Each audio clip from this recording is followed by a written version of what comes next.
Subscribe to our YouTube channel and press the bell icon to get the latest updates. I take a deep, calming breath as I start this episode because we are talking about Chinese politics. And you know what?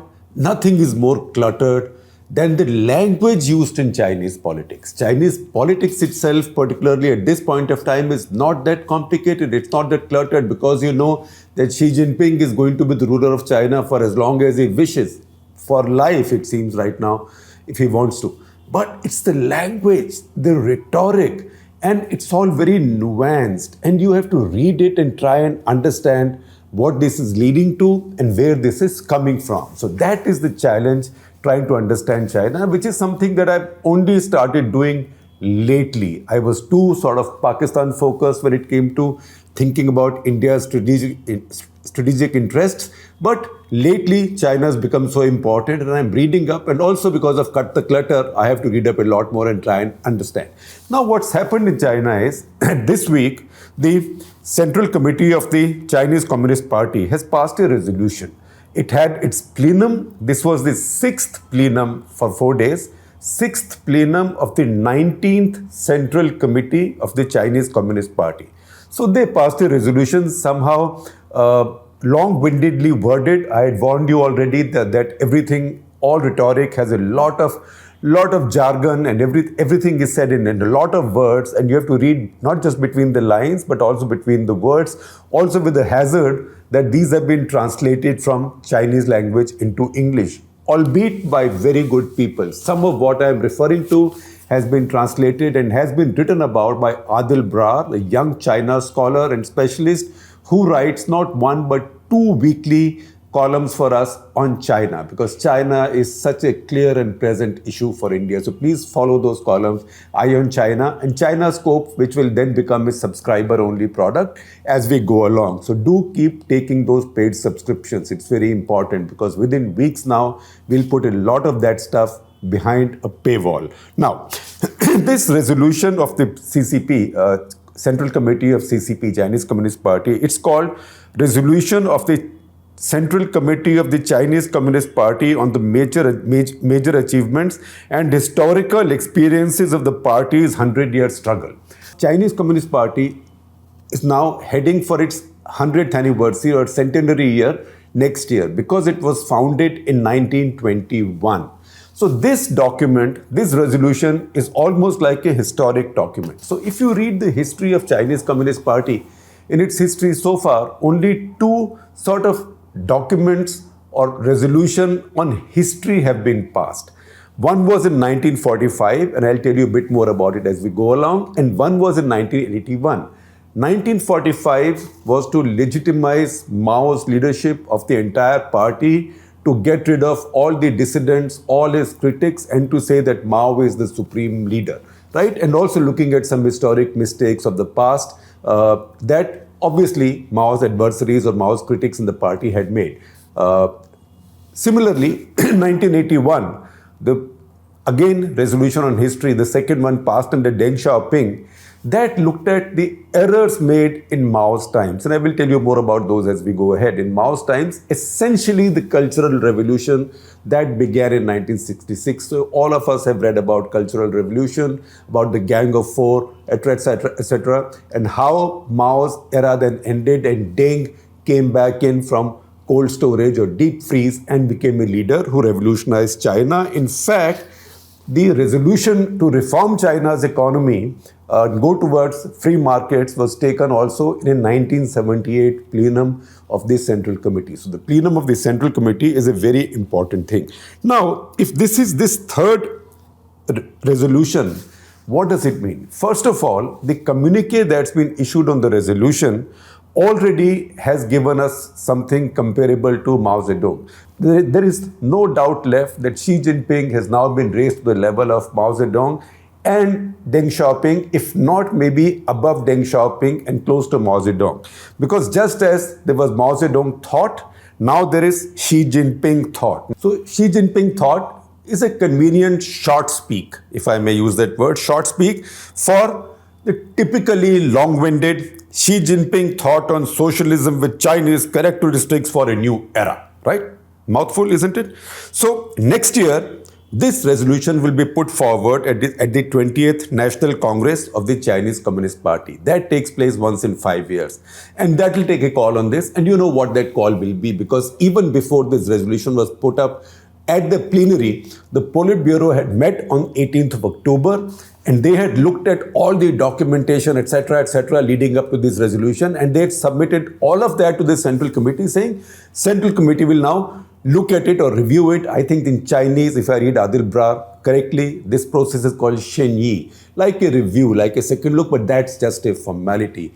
You can imagine nobody in the Central Committee was going to say, I have doubt over this. Now, Central Committee itself, the plenary has 200 delegates who are voting delegates, voting members, and 175 alternate members who speak but who do not vote. So it is these people who got together and who passed this resolution. Now, if you see the communique and read some passages from it, and I'll read them for you. They're a bit laborious, so I'm warning you, but these are very important. And I will try and read them slowly and not like one of those maglev trains that sort of fly through China these days, right? So this goes, Comrade Xi Jinping, through meticulous assessment, which is translated also as scientific judgment.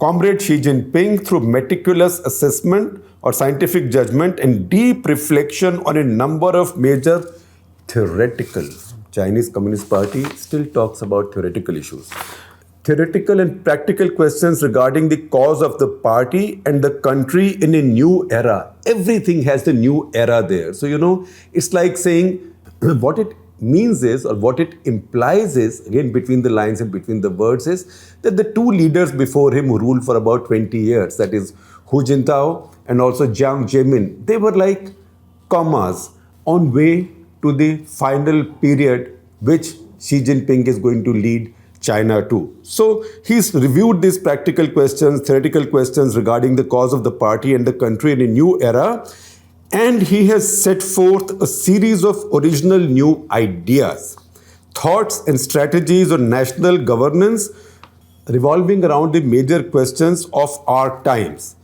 What are these questions? Then this goes on to say, communique, what kind of socialism with Chinese characteristics we should uphold and develop in this new era? New era, forget Hu Jintao, forget Jiang Zemin. What kind of socialism with Chinese characteristics we should uphold and develop in this new era? 2. What kind of modern country we should build? And 3. What kind of Marxist party exercising long-term governance we should develop? There is no question about who will exercise long-term governance. It will be the Communist Party. So what kind of Marxist party exercising long-term governance we should develop? And finally, as well as how we go about achieving these tasks. And then it goes into praising Xi Jinping again to even higher heavens. And it says, he is thus the principal founder of Xi Jinping thought.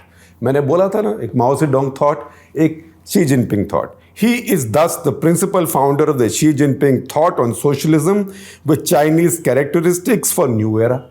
Once again, new era. This is the Marxism of contemporary China and of the 21st century. This communique goes on to say, this view or this communique reflects the common will of the party. See the order. It's very important. This communique praising Xi Jinping reflects the will of the party. So the most important is the party, armed forces. Second most important is the armed forces. We had told you the other day that in China, armed forces don't belong to the state. They belong to the party, which owns the state instead, right? So common will of the party, armed forces, Chinese people of all ethnicities. So Chinese people come third, and somebody's been careful to say all ethnicities, just in case any Uyghurs or Tibetans and others chose to have any doubts. Nobody would dare to mention it, even if they had any doubts. But this has been made sure that this has been included. And this will lead China's drive towards, again, a new era. So new era has been used about 7 times in 3 paras, right? This will lead to China's drive towards new era of historic process of national rejuvenation. Now, if this is the third resolution on history by Chinese Communist Party in almost 100 years. I told you 1945 first, 81, and now the third one coming up.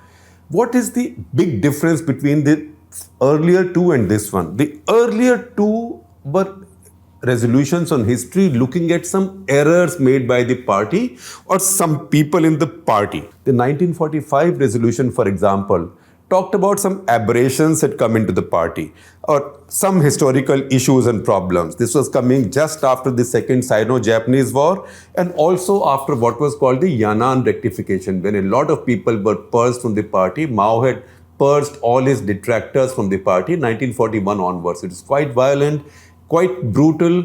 So, and this was to review what went wrong. So that is the history the 45 resolution looked at.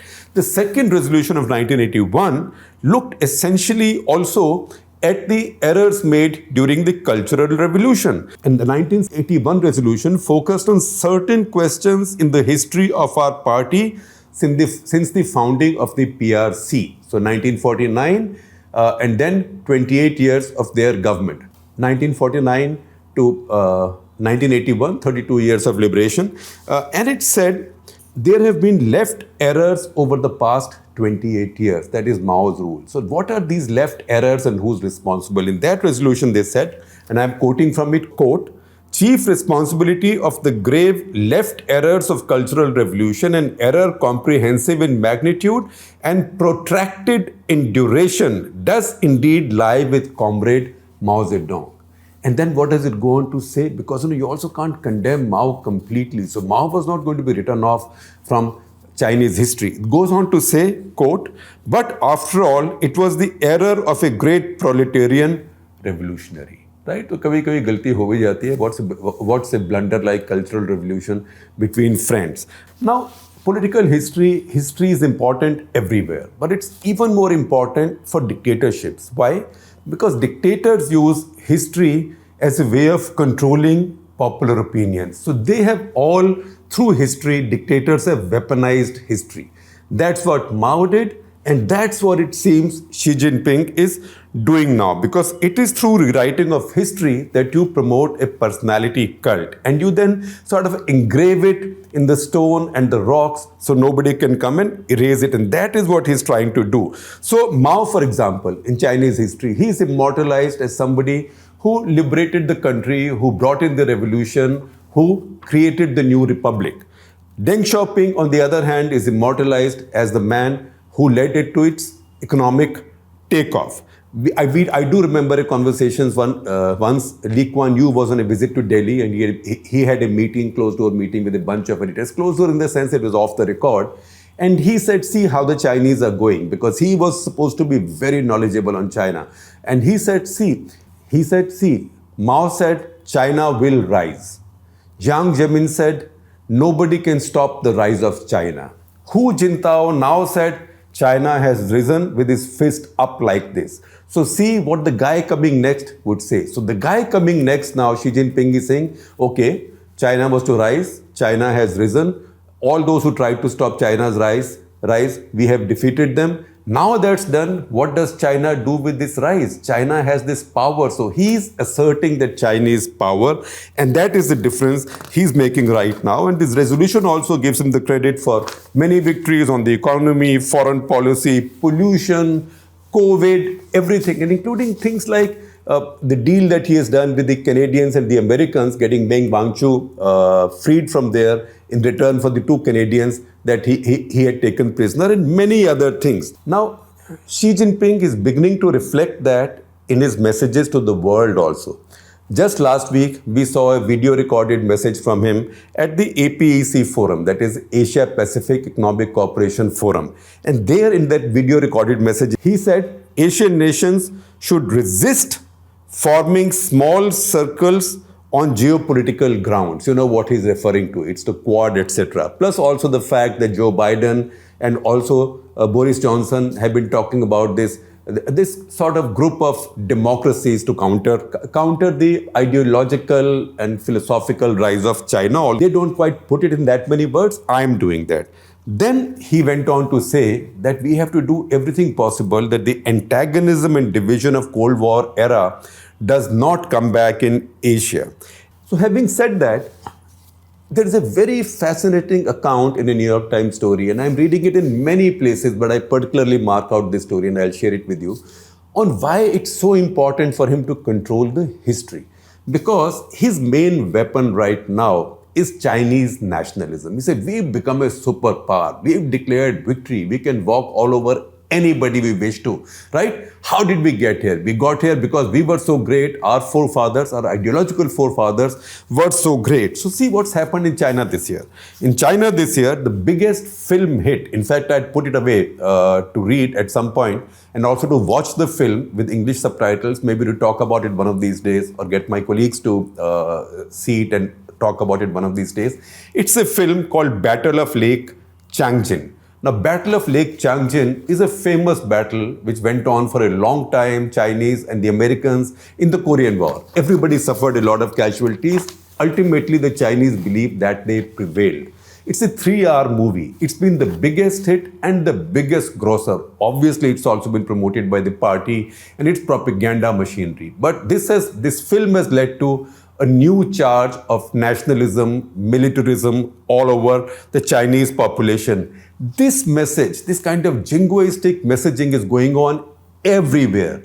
Xi Jinping, for example, has started massive red tourism projects. That means tens of crores of Chinese now are going back, say, to Mao's hometown and other places which are linked to the revolution and rise of Communist Party. So this is red tourism that he's promoting again as part of his indoctrination or re-indoctrination. Now, there's an ice cream brand called Era of Awakening. Very popular ice cream brand. Anything that the state supports will become popular.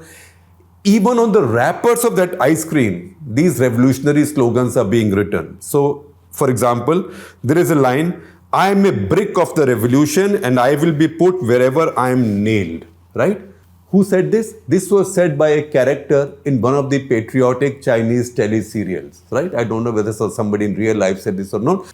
I am a brick of the revolution and I will be put wherever I am needed. This was found, according to this NYT story, on a chocolate ice cream wrapper, right? So this is being spread at that level. There are lots of patriotic dramas on TV, movies, etc., etc., etc.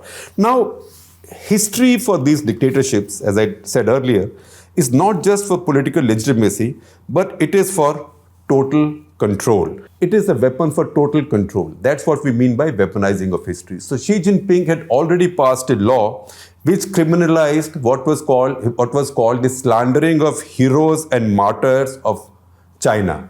This also included action against those who raised questions about Chinese casualties in Galwan. Those who said more than 4 people died or China is hiding the facts, they were locked up under this law, and this law has up to 3 years of jail. Now, following that, all dictators love it. Even the Russians, even Putin did this. He also passed a law saying that anybody saying anything critical or anybody, quote unquote, slandering the heroes of the Great Patriotic War, that is the Second World War, will also be similarly criminally punished. Now, there's a couple of quotes from an author and a scholar at Woodrow Wilson International Center for Scholars in Washington, whose book is coming out now, and I'm looking forward to it. The book is called Dancing on Bones, History and Power in China, Russia, and North Korea. And she also explains this obsession with controlling history. In case of Xi, it is also personal because Xi is not a nobody. He did not come from nowhere. Xi's father was a ranking Communist Party leader under Mao and one of Mao's most loyal and trusted comrades. His name was Xi Zhongxun. Xi Zhongxun, I'm not sure I pronounced the name right, but you will see the spelling on my screen. Xi Zhongxun, he was Mao's comrade. In fact, when Mao was on the run and it looked like the nationalist forces, that is, forces of what is today Taiwan, will get the better of him or will corner him, he had created a safe enclave where Mao and others, the key people, would be protected. And he waged a heroic battle. Now, Xi Jinping has seen, he grew up under his father's shadow. Xi Jinping watched his father's fate closely. He saw his father being raised to great heroism and high position, and then suddenly brought down. his abrupt fall, and then his persecution.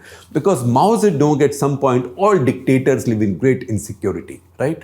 If anybody says this dictator sleeps very well, no dictator sleeps well. They all have problems because they start fearing their own shadow. So Mao got suspicious that Xi's father, Xi Zhongchun, he was encouraging the publishing of a historical novel which was going to take side swipes at Mao's policies and Mao's style of governance. He got so furious, he had him arrested. He was arrested for many years. 1966, when the Cultural Revolution began, Xi's father was paraded by Red Guards, humiliated in public, paraded, interrogated brutally, and jailed for several years. Young Xi was among the many young teenagers and others of that generation belonging to good families or powerful families who were then sent away to the countryside to work in rural China. So he went to rural China. Many of those young people got disillusioned with China in the course of time, emigrated. But Xi Jinping did not get disillusioned. He wanted to come back to Chinese Communist Party. As he became a kind of a rural chief, a rural head, he continued to apply for a return to the party. On his 10th application, he was admitted to the party, and the rest, as we know, is history. Now, there are a couple of passages from his writings that you find in this article. One, he says he wrote to his father in 2001. In 2001, he wrote to his father, quote, "Back in those times when people yelled that we were sons of bitches, I remained convinced that my father is a hero." Right?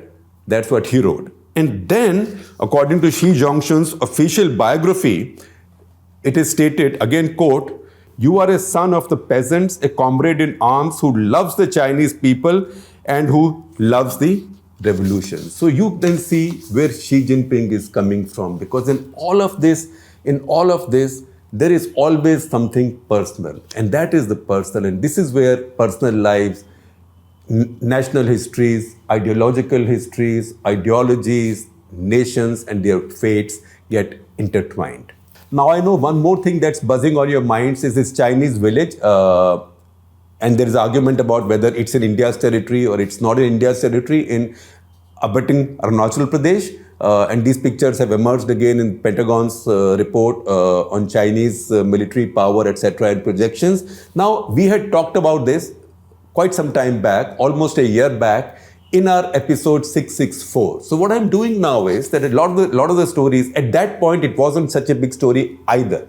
So I am now starting the practice of, when such a thing happens, then taking out those old episodes of Cut the Clutter, cutting them down to something more relevant right now, and resharing them with you. So tomorrow we will share with you an abridged version of that episode 664 as well. That will explain to you what this Chinese village is, whether it's in India or China, where is the line of actual control, where is the border, where is the perception of LAC, where is the perception of border, and what are these complexities.